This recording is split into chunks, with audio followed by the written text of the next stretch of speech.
This is the American President Alliance President Adams, C-464A.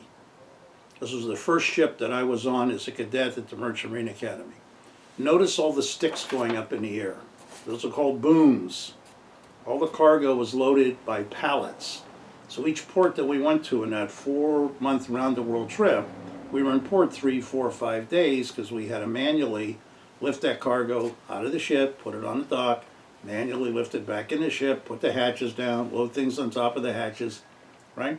Now, if you go to the website, you'll see the container on the ship on week 4 has containers on it. All that labor went away. That's what's different than maritime now.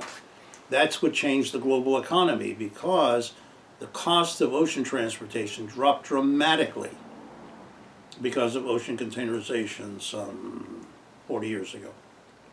The second thing that happened was fiber optic cabling. There was a company called the Long Lines, which was owned by AT&T, that had a ship that used to lay these big cables of copper in the ocean that would connect the continents so you could make a telephone call, which used to be very expensive.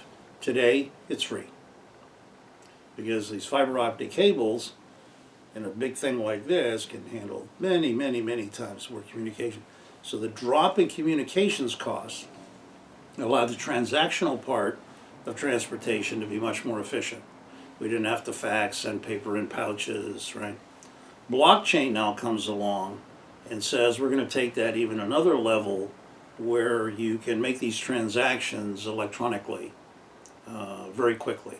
The manifest on the ship, the purchase order, the commercial invoice, the banking, and that hasn't completely integrated yet. It's just right at the cusp to see whether or not how well that's going to work in international transportation.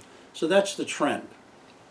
The second issue is today and going forward, ocean carriage is now what we call a commodity. There's no differentiator. These ships are gigantic now, they keep getting bigger, which lowers the per unit cost per container. There's really no way to differentiate. The bigger ships have to go from bigger ports, so you have bigger concentrations of cargo. Hong Kong, Shanghai, Los Angeles, Long Beach, which is one of the bigger ports, right? That then requires you to have an infrastructure that can handle that and then disperse it. The ocean carriers, instead of competing with each other with big ships, went into alliances. And those alliances are, there's 4 of them, the 2M Alliance, the Ocean Alliance, the Alliance, and the One Network.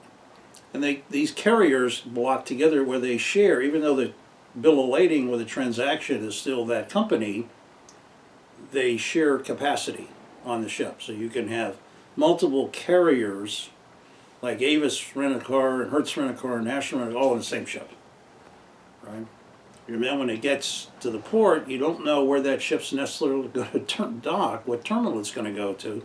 It depends, and that's what's made the terminal operations so much more complex.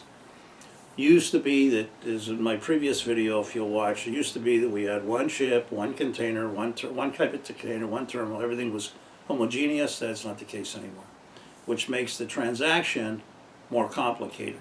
The shipping part, the physical movement of the container, is very simple. It's the deloading, the unloading of that and getting it out of the terminal, getting it into the warehouse that becomes a lot more complicated. Okay. In my video that I have on this week, there's a whole thing there on maritime policy, which I won't repeat. But there was a question at the end of that video why the Indiana guy that stamps aluminum's job was more important than mine driving these ships.